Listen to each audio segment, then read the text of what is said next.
Yang ketiga, jumlah dan kosnya bertambah. Misalkan penambahan gula pada pabrik sirup. Kenapa kok gula dianggap sebagai penambahan kos sedangkan tadi air tidak? Karena kalau misalkan sirup tidak diberi gula nggak akan jadi sirup. Berbeda dengan cat, kalau misalkan tidak ditambahin air tetap bisa jadi cat. Karena konsumen pun bisa menambahkan air sendiri, bukan perusahaan yang menambahkan air. Seperti itu.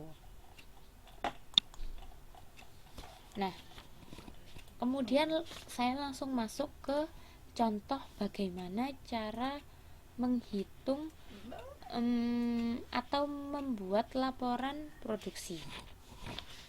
Ini masuk ke modul 7 yang kegiatan belajar 1. Bisa dilihat contohnya ini di halaman 7.6. Saya akan menjelaskan. Jadi sambil dilihat di modulnya di halaman 7.6. Nah, di halaman 7.6 itu ada contoh soal. Ada departemen A dan departemen B. Dalam satu perusahaan terdapat dua departemen, departemen A dan departemen B. Di departemen A, produk dalam proses akhirnya bahan baku 100%, konversi 20%. Apa yang dimaksud dengan konversi? Masih ingatkan pelajaran di modul 2 bahwa ada yang disebut sebagai kos konversi.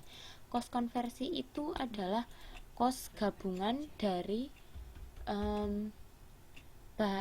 overhead dan tenaga kerja langsung. Jadi konversi itu tenaga kerja langsung dan juga kos overhead. Jadi mengandung dua arti itu, cost overhead dan juga cost tenaga kerja langsung. Jadi di situ sudah termasuk ke dalam 3 elemen ya. Bahan bakunya 100. Kalau di departemen A, bahan baku atau yang BB 100%.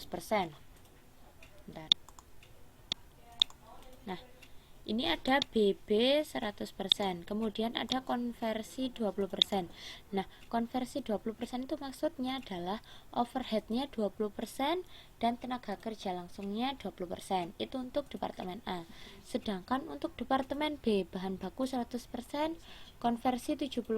Berarti untuk departemen B, tenaga kerja langsungnya 70% dan overheadnya 70%. Seperti itu. Dan disitu terdapat kos bahan bakunya untuk departemen A 300 juta, tenaga kerja langsung departemen A 168 juta, overhead pabriknya 84 juta. Dan disitu juga dicantumkan untuk departemen B. Ini diketahui di soal seperti ini. Diketahui produk dalam proses akhirnya departemen A 10.000, untuk departemen B 5.000, dan ada kosnya untuk masing-masing departemen. Oke, saya lanjutkan. Nah, bagaimana cara membuat laporan kos produksi? Laporan kos produksi itu dibuat per departemen. Jadi pelaporannya harus per departemen.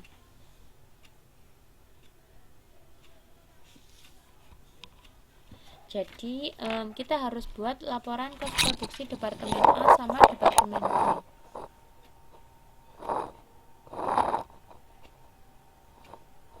Dibuka di modul 7.7. Sambil dilihat ya. Itu kita bahas dulu untuk yang laporan kos produksi departemen A. Pertama, kita harus menuliskan dulu unit dimasukkan ke proses. Nah, unit dimasukkan ke proses itu tentu akan sudah diketahui di soal. Nggak mungkin kita bikin perhitungan kasar. Kalau departemen A pasti sudah diketahui di soal. Jadi nanti nggak usah pusing. Dan di sini dianggap bahwa unit dimasukkan ke proses sebesar 50.000. Jadi bahan baku yang masuk ke dalam proses itu sebesar 50.000 atau sebanyak 50.000. Kemudian unit selesai dan ditransfer ke departemen B sebesar 40.000, dan ini sudah pasti nanti diketahui juga di soal 40.000.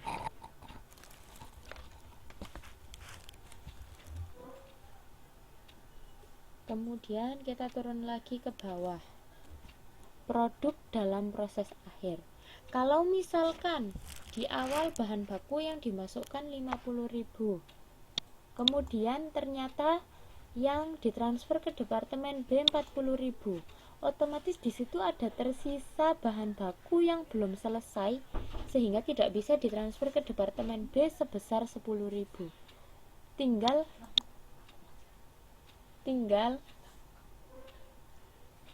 Tinggal mengurangi saja. Kalau di awal dimasukkan ke proses bahan bakunya sebesar 50.000 dan yang ditransfer ke departemen B 40.000, otomatis tersisa 10.000 kan, 10.000 bahan baku yang belum selesai sehingga tidak bisa ditransfer ke departemen B. Tuh, sampai sini paham kan? Jadi dari mana asalnya 10.000 atau yang dimaksud dengan produk dalam proses akhir itu apa? Paham kan? Jadi produk dalam proses akhir adalah bahan baku yang tidak bisa ditransfer ke departemen setelahnya karena belum selesai prosesnya atau belum selesai pengolahannya sehingga tidak bisa ditransfer ke departemen berikutnya. Dan dalam kasus soal ini 10.000 inilah yang dimaksud dengan produk dalam proses akhir. Oke, saya lanjutkan. Kemudian kita membuat ekuivalen produksi. Setelah kita membuat perhitungan tentang berapa sih bahan baku yang masuk dan berapa sih yang ditransfer ke departemen B, sisanya berapa. Setelah melakukan perhitungan itu, kemudian kita membuat ekuivalen produksi. Nah, di sini kita menuliskan unit selesai dan ditransfer ke departemen B 40.000. Kos konversi 40.000. Bahan baku sebesar 40.000, kos konversi 40.000 ini dari mana? Tadi kan di bagian pertama yang kuantitas sudah dijelaskan kan, kalau unit selesai dan ditransfer ke departemen B sebesar 40.000 ini. Nah, jadi tinggal dipindah aja ke bagian ini. Nah, ini 40.000 ke konversi dan dan bahan baku gitu. Kemudian produk dalam proses akhir. Nah, tadi kan ada sebesar 10.000 produk dalam proses akhir. Tadi kan ada sebesar 10.000 ini. Nah, 10.000 ini tuh harus kita hitung. Kan tadi ada keterangan di pertama, Pertama bahwa departemen A bahan baku 100%, konversi 20%. Nah, ini tuh buat keterangan untuk menghitung unit ekuivalensi. Di sini 10.000 tadi dikalikan 100% karena bahan baku 100%, sehingga 10.000 kali 100% adalah 10.000, dan 10.000 dikali 20% untuk konversi, sehingga kos konversi turun di sini sebesar 2.000 karena 10.000 kali 20% 2.000. Kemudian tinggal dijumlah 40.000 dan 10.000 jadi 50.000. Kemudian 40.000 ditambah 2.000 jadi 42.000. Sampai sini paham kan?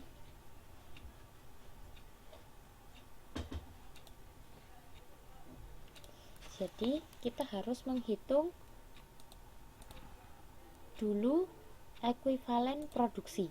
Tadi ada sebesar 10.000 bahan baku yang belum selesai diproses sehingga tidak bisa ditransfer ke departemen B. Nah, 10.000 ini tuh harus diekuivalenkan atau harus disetarakan jumlahnya.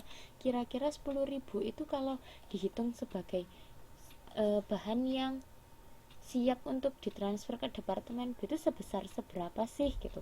Dan ada keterangan bahwa bahan baku 100% dan konversi 20%, sehingga 10.000 kali 100% untuk bahan baku dan 10.000 kali 20% kali 10.000 kali 20% untuk kos konversi. Tuh. Kemudian dijumlah.